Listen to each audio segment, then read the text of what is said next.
And it's PJ from North Carolina. I don't call too much anymore, but I still listen as much as I can. Would you forgive me if I brought up police again, but really briefly? It won't be a long thing. It's more of a question. Sure, go for it. Jimmy Dore, who's on the Young Turks and also has his own show, a progressive broadcaster. You should look him up if you don't know. Yeah, I know Jimmy. He brought up a point that a bit hyperbolic, but I don't want to say I agree, but so far he has me thinking.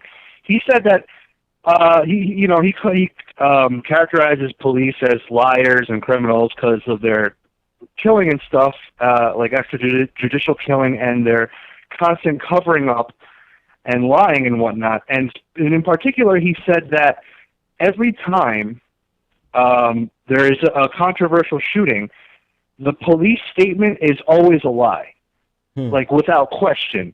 There's always something fabricated, made up, a mischaracterization. Yeah. And I personally get that.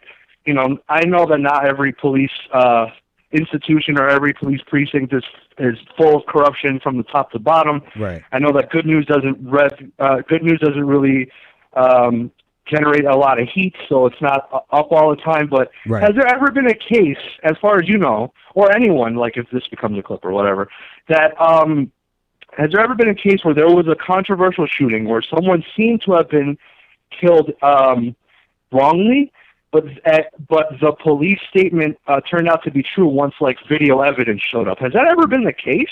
Because as far as I know, ever since all of these concert riots and protests have been starting, the police have always been wrong with what they initially say.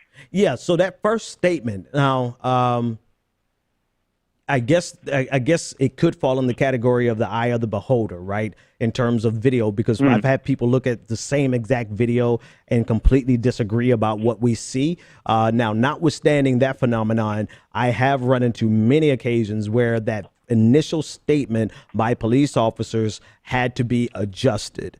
And so it's almost to the point where police officers need to not give that initial statement, because look at the video that I put together of the spokeswoman from Tulsa.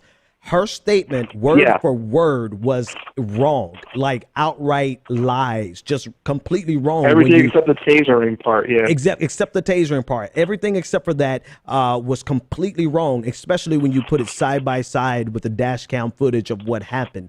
And so, I'm with you, and I'm sure there is an example. I'm quite sure we're going to find an example, but it doesn't come to me right now. And I saw Max pulled out his laptop, so maybe he's looking that up. I don't know.